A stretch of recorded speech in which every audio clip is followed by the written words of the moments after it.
Hello friends, question number next. Question ये कहना चाह रहा है कि ए पार्टिकल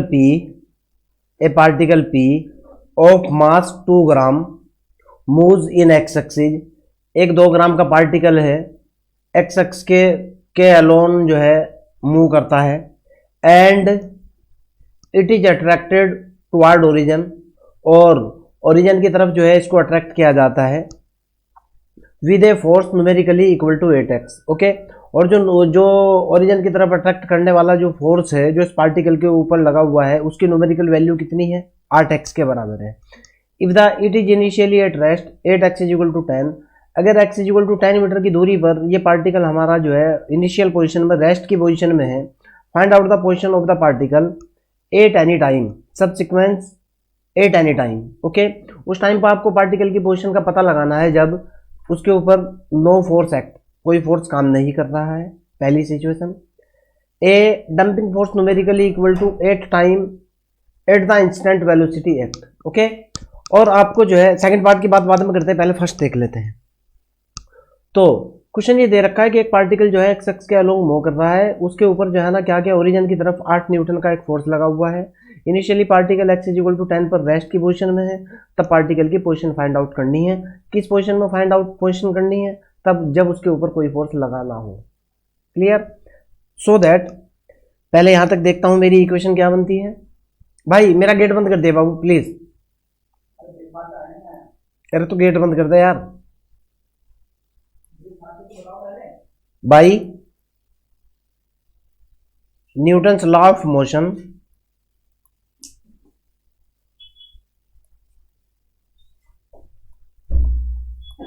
न्यूटन का जो नियम होता है उसके अकॉर्डिंग मेरे पास रिजल्ट क्या होगा? By the Newton's law of the motion ये होगा 2 into d2x over dt square is equal to होगा माइनस के 8x के। क्यों? ओरिजिन की तरफ जा रहा है लगने वाला फोर्स। ओके, ओरिजिन से दूर जाता तो पॉजिटिव लेते, ओरिजिन की तरफ जा रहा है इसलिए नेगेटिव है। कंडीशन जो दे रखी है x0 की जो वैल्यू दे रखी है वो 10 दे रखी है आपको। इनिशियल कंडीशन x0 की वैल्यू आपको 10 दे रखी है, और x-0 जो है वो आपको दे रखा है इनिशियली बिल्कुल 0, यानी पार्टिकल रेस्ट की पोजीशन में है तो उसके ऊपर जो एक्सेलरेशन होगा वो 0 के बराबर होगा। ओके, ये आप भी जानते हो F बराबर ma होता है। F बराबर ma का मतलब क्या होता है भाई? इस तरफ एक्सेलरेशन हो गया, ये मेरा एक्सेलरेशन हो गया, ये पार्टिकल का द्रव्यमान हो गया, ये लगने वाला फोर्स हो गया। क्लियर है ना? यानी लेफ्ट हैंड साइड का force is equal to right hand side का फोर्स। आप इस चीज को जानते हो d2x over dt square acceleration होता है। आप ऐसे देखो F बराबर ma से m इंटू ए, एक तरफ लगने वाला फोर्स जो है ना 8x का दे रखा है, दूसरी तरफ पार्टिकल का जो द्रव्यमान है वो 2 है, ये 2 दे रखी है वैल्यू, और a आप जानते हो d2x ओवर dt स्क्वायर के बराबर होता है। ओके, ये इक्वेशन मेरी सीधी इक्वेशन ऑफ मोशन मेरी सीधी ये बन रही है। ओके, यहाँ से आगे की तरफ चलता हूँ, मैं बता भी रहा हूँ आपको, इससे ज़्यादा डिटेल में चलते हैं। हमारे पास फार्मूला होता है F is equal to m into a, यही होता है ना। F इज इक्वल टू जो दे रखा है मेरे को दे रखा है 8x। क्यों? वो ओरिजिन टू ओरिजिन है, इसलिए F इज इक्वल टू कितना हो जाएगा? ये हो जाएगा माइनस के 8x हो जाएगा, यानी नेगेटिव हो जाएगा। A इज इक्वल टू जो होता है एक्सीलरेशन ये होता है d2x ओवर dt स्क्वायर होता है, आप इस चीज़ को जानते हो। और m इज इक्वल टू दे रखा है पार्टिकल का मास दे रखा है 2। ओके, जैसे ही इस इक्वेशन के अंदर मैं वैल्यू डालूंगा इक्वेशन नंबर 1 के अंदर, तो मेरे पास निकल करके आएगा 2 into d2x over dt square is equal to होगा मेरे पास माइनस के 8x। क्लियर? इनिशियल कंडीशन तो आपको पता ही है, x0 की value t is equal to 0 पर, यानी इनिशियल पोजीशन में ये वैल्यू दे रखी है मेरे को 10, और एक्सीलरेशन ना होने की वजह से x-0 की वैल्यू होगी सीधी 0। क्यों? पार्टिकल मेरा रेस्ट की पोजीशन में है, initially particle is at rest. Clear है ना?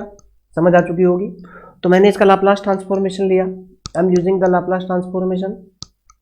सपोज दैट ये मेरी इक्वेशन नंबर ए है, मैं कह रहा हूँ taking Laplace transformation both side. जैसे मैंने इसका लाप्लास ट्रांसफॉर्मेशन लिया, ये निकला 2l of d2x over dt square is equal to कितना बना, -8 एल ऑफ एक्स। ओके भाई, इससे तो ये खत्म हो जाएगा, 4 आ जाएगा। इसको मैं ऐसे भी लिख सकता हूँ, L of d2 x over D T square plus 4 L of X is equal to 0। आपके सामने है, समझ आ चुकी। अब यहाँ से जो है अगले वाले पेज पे चलता हूँ और इसके ऊपर मैं लाप्लास का फार्मूला अप्लाई करता हूँ। एल ऑफ ये हुआ d2x over D T square is plus 4 L of X is equal to 0। हमारे पास फार्मूला होता है L of d2x over D T square का, d2x over D T square, इसका लाप्लास ट्रांसफॉर्मेशन कितना होता है भाई, ये होता है P square L X minus P X zero minus X dash zero. Okay, ये फार्मूला होता है, इसके बराबर मैंने वैल्यू डाली यहाँ। ओके, पुटिंग इन इक्वेशन 1 या पुटिंग इन अबव इक्वेशन,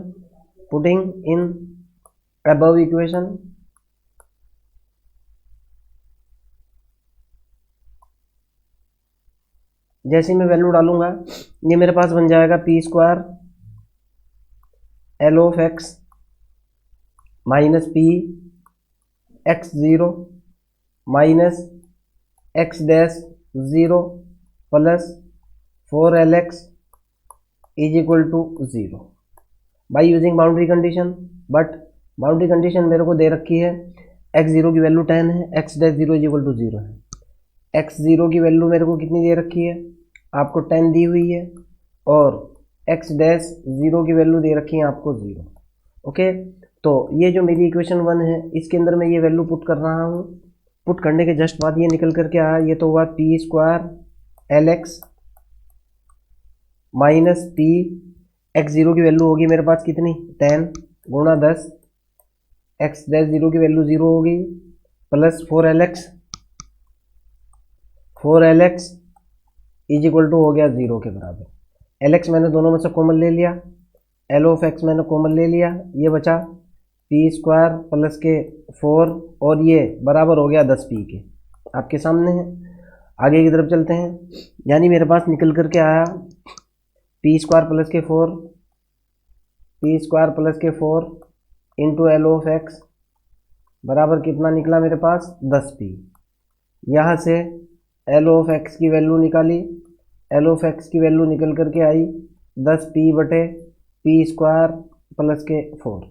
मैंने इन्वर्स लाप्लास का केस लिया, मैंने एल इन्वर्स ले लिया दोनों तरफ, L inverse X is equal to ये बना मेरे पास एल इन्वर्स 10 पी बटे पी स्क्वायर प्लस के 4। क्लियर, तो ये तो आपस में ख़त्म हो चुके। एक्स बराबर निकल करके आया 10 एल इन्वर्स पी बटे पी स्क्वायर प्लस के 4। क्लियर है ना। यहाँ से मेरे पास निकला x इज इक्वल टू, ज़रा देखो आप 10, इसका लाप्लास ट्रांसफॉर्मेशन कितना होता है, ये होता है cos 2x आ जाएगा, 2x की जगह 2t। ओके, ये आई आपकी पोजीशन, यानी पार्टिकल जो है x is equal to 10 minute की पोजीशन में जो कह रहा है, जब उसके ऊपर कोई फोर्स नहीं लग रहा है तो पार्टिकल की पोजीशन कहाँ है, x इज इक्वल टू है 10 cos 2t के पास। क्लियर, अब आगे की तरफ चलते हैं। ओके,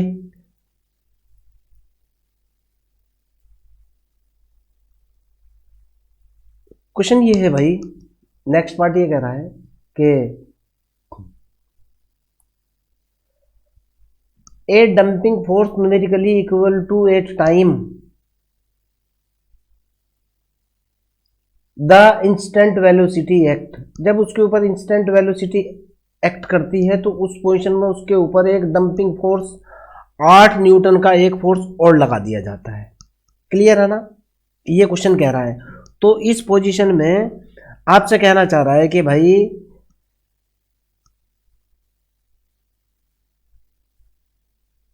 इस पोजीशन में पार्टिकल की पोजीशन क्या होगी। क्वेश्चन साफ साफ है कि find out the position particle की पोजीशन बतानी है। अब कब बतानी है?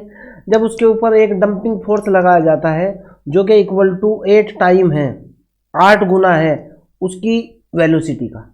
क्लियर है ना? जब वेलोसिटी उसके ऊपर एक्ट करती है, यहाँ देखो आप, उसकी वेलोसिटी का कितना गुना है? 8 गुना है। ये देखो आप, ये वर्ड देखो क्या लिखा हुआ है, 8 टाइम है इट्स वेलोसिटी। सो इस पोजीशन में जो है मेरे पास इक्वेशन ऑफ मोशन जो निकल करके आएगी, जरा उसको देख लेते हैं हम। Okay, now case number B equation of motion मेरे पास बनेगी। In this case the equation of motion, समझने की कोशिश करना, समझ आएगा आपके, ऐसा नहीं है कि समझ ना आए। इक्वेशन ऑफ मोशन जो होगा आपका भाई, पार्टिकल का जो मास है वो तो है 2 न्यूटन का, 2 ग्राम का है। d2x पहले मैं लिख लूँ फिर आपको समझा दूंगा, ओवर dt²। एक तरफ तो ये बल लगा हुआ है, ओके, बराबर है माइनस के 8x न्यूटन का तो बल उसके ऊपर लगा हुआ पहले से ही है। और कह रहा है कि अगर उसके ऊपर डंपिंग फोर्स यानी डंप किया जा रहा है, यानी फोर्स को कम किया जा रहा है, और ये 8 गुना है, किसका 8 गुना है? उसकी वेलोसिटी v का। क्लियर? हमारे पास फार्मूला होता है बराबर ma होता है ना, F बराबर ma। ये तो मैं आपको पहले ही क्लियर कर चुका, क्वेश्चन के लास्ट पार्ट के अंदर इतना तो मैं आपको पहले ही बता चुका। आगे कहना चाह रहा है कि उसके पास जो है ना, अगर पार्टिकल की वेलोसिटी v हो, v अगर वेलोसिटी ऑफ द पार्टिकल हो, ओके, उस पोजीशन में जो है जब वेलोसिटी एक्ट होती है तो उसके ऊपर एक डंपिंग फोर्स लगता है जो कि वेलोसिटी का 8 गुना है। क्लियर? डंप होने की वजह से नेगेटिव लिया है। और आपको पता है v इक्वल टू जो होता है वो dx ओवर dt होता है, आप इस चीज को बिल्कुल अच्छे तरीके से जानते हो। तो इस पोजीशन में मेरे पास इक्वेशन ऑफ मोशन जो निकल करके आएगी बेटा, वो कितना निकल करके आएगी? वो होगी 2 इंटू, ये हो जाएगी d2x ओवर dt² प्लस 8x हो जाएगा, ये प्लस के 8x प्लस के 8 dx over dt is equal to हो जाएगा 0 के। मैंने इसमें से 2 कॉमन ले लिया, 2 कॉमन लेने के बाद ये बनेगा d2x ओवर dt² और प्लस के 4 dx ओवर dt आपके सामने है, प्लस के 4x बराबर 0 के। अगले वाले पेज की तरफ चलते हैं। तो यहाँ से इक्वेशन ऑफ मोशन बनेगी d2x ओवर dt² प्लस के 4 dx ओवर dt प्लस के 4x बराबर 0 के। हमारे पास वही फार्मूला होता है। मैंने लाप्लास ट्रांसफॉर्मेशन लिया इसका बोथ साइड, तो जैसे ही मैं इसका लाप्लास ट्रांसफॉर्मेशन बोथ साइड लूँगा, इधर हो जाएगा ये लेफ्ट हैंड साइड के अंदर, ये बनेगा d2x ओवर dt² प्लस 4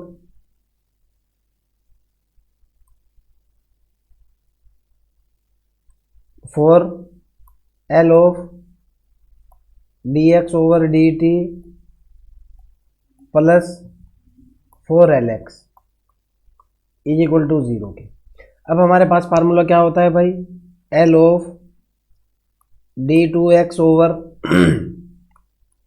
dt² का फार्मूला होता है p² lx minus px0 minus x-0, ये फार्मूला होता है। और L of dx over dt का फार्मूला होता है कितना?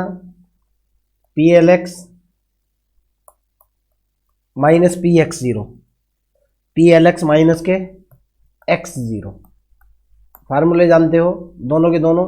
अगर आपने मेरी लाप्लास ट्रांसफॉर्मेशन की पूरी सीरीज देखी है तो दोनों फार्मूले जैसे ही मैंने लिखे हैं आपकी समझ में आ चुके होंगे। ये दोनों के दोनों फार्मूले इस इक्वेशन नंबर 1 के अंदर पुट कर रहा हूँ। मैं कह रहा हूँ पुटिंग इन ए इक्वेशन।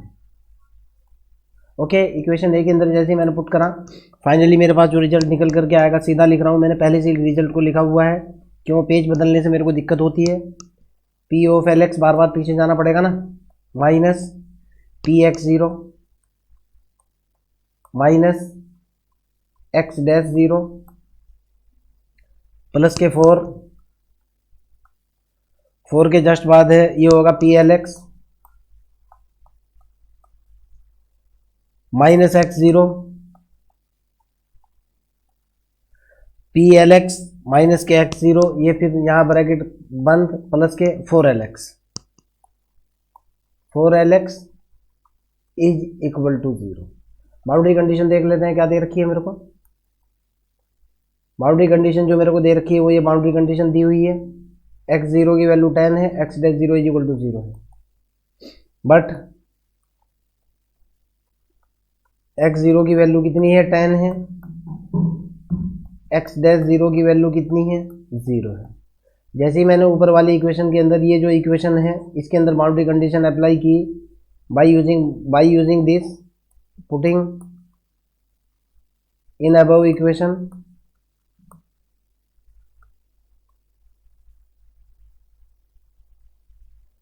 जैसे ही ऊपर वाली इक्वेशन के अंदर मैं ये वैल्यू पुट करूंगा मेरे पास रिजल्ट निकल करके कितना आएगा भाई,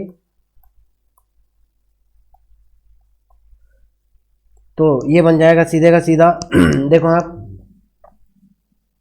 P square L X minus 10p, तो ये बनेगा भाई, देखो आप ये x की वैल्यू ये p गुणा 10 माइनस एक्स डैश जीरो की value 0 plus 4p L X minus X zero की वैल्यू जो है ना ये 4 गुणा 10 हो जाएगा प्लस 4LX प्लस कितना LX होगा 4LX होगा, 4L of x equal to कितना है 0 के बराबर। जब मैं इसको रीसेट करूंगा LX मैंने कॉमन ले लिया, यहाँ से रिजल्ट निकला कितना बना भाई, ये हुआ पी स्क्वायर प्लस के 4p, पी स्क्वायर प्लस के 4p प्लस के 4 बराबर उस तरफ जाकर के कितना बनेगा माइनस के 10p, एक तो ये हो जाएगा 10p और प्लस के 40 हो जाएगा, और यहाँ से एल ऑफ एक्स की जो वैल्यू निकल करके आएगी वो कितनी निकलेगी 10p प्लस के 40, 10p प्लस के 40 बटे पी स्क्वायर प्लस के 4p प्लस के 4। ओके, अगले वाले पेज पे चलता हूँ मैं। एल ऑफ एक्स का जो रिजल्ट है वो कितना बना भाई, ये बना 10p प्लस के 40, 10p प्लस के 40 बटे P square plus 10p plus 4, P square plus के 10p प्लस के 4। क्लियर, मेरे ख्याल से कोई दिक्कत नहीं होनी चाहिए। L of X is equal to, देखो इसको मैं लिखने का तरीका क्या लगाऊंगा, इसको मैंने लिखा 10 p प्लस के 2 प्लस के 20, ध्यान से देखो आप लिखा गया ना, बटे ये हो गया p प्लस के 2 का कंप्लीट स्क्वायर। अरे यार नीचे गलती कर दी है, जरा सी रुको एक बार, p square plus 4p plus 4 है ना, ये देखो ना आप नीचे गलत कर रहा हूँ मैं, अगले वाले स्टेप के अंदर मैंने 10p गलत लिख दिया, ये 4 है यहाँ पे, पी स्क्वायर प्लस के 4p है, मैं भी तो सोच रहा हूँ गलती कैसे हो रही है यार, पी स्क्वायर प्लस के 4p, ये हो गया p प्लस के 2 का कंप्लीट स्क्वायर। देखो आप p प्लस 2 का क्या हो गया complete square. Okay, by using shifting theorem,